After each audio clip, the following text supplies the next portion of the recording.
You're watching Field Guide to the Unknown, where mystery meets the unexplained.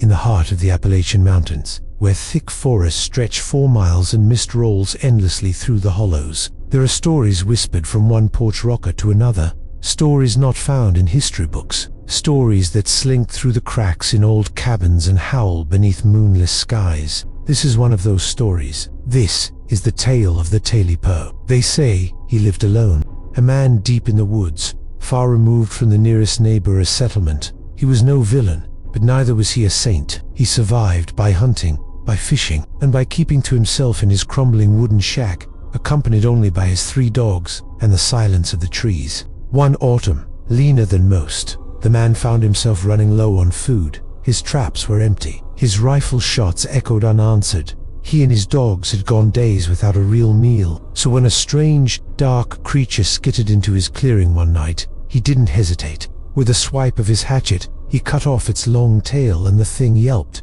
then vanished into the shadows. He looked at what he'd taken. It was thick and meaty, twitching slightly in the firelight. Hunger outweighing caution, he cooked it over the hearth and ate it. It didn't taste like rabbit, nor squirrel, nor any game he'd ever eaten, but it filled his belly, and he slept that night with a rare feeling of contentment.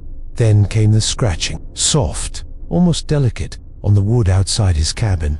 Then a voice that didn't belong in this world, raspy, whispering, repeating the same phrase over and over. Tailypo, Tailypo, I want my Tailypo. The man froze. He reached for his rifle and crept to the door, heart hammering. There was nothing but his dogs growling low in their throats, ears back, teeth bared, toward the darkness. He calmed them and returned to bed, uneasy but determined to shake off the sound as a trick of hunger or wind. The next night it came again, scratching, tapping, a whisper like dry leaves against the window. Tailypo, Tailypo, I want my Tailypo. This time, he shouted. He opened the door and let the dogs loose. They tore into the woods with snarls and barks, and for a time the forest fell silent. But only 2 of the dogs returned, panting, wounded, wide-eyed with fear. He waited all night, calling for the 3rd, but it never came back. The man stayed inside the next day, loading his rifle,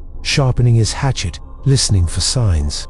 As dusk fell, the remaining dogs cried, pacing near the hearth. That night, the voice returned, louder, closer. Tailypo, I want my Tailypo. Again he sent the dogs. Again they disappeared into the trees. Again only one returned. Now the man was truly alone. 1 dog left, shaking and nervous. He sat through the night, gun in lap, candles flickering. The forest outside groaned and sighed with wind, but that voice rose again, this time inside the wall. Tailypo, Tailypo, I want my Tailypo. He fired. The candle tipped. Darkness flooded the room. The last dog bolted out the door and was gone. In the silence that followed, he heard it, a creaking step, a sniff, a rasped breath, just behind him. He turned, weapon raised, but there was nothing, only cold air and the echo of his own ragged breathing. He backed toward the hearth, toward the dying fire, trying to light another candle. Something brushed past him.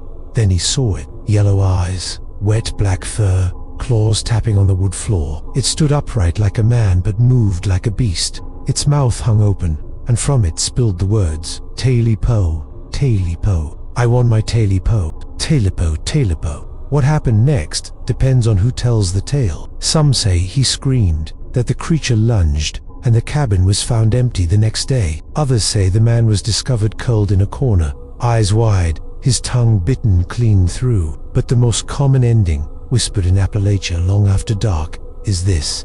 The cabin was gone. Nothing left but ash and the blackened stone of a chimney. And on the wind, if you stand real still, they say you can hear it. Tailypo, I got my Tailypo. Some things in these mountains are older than memory, hungrier than man. So if you find yourself deep in the woods and you see something strange staring back at you, leave it be. Let it go. And whatever you do, don't take what doesn't belong to you, because it just might come back for it.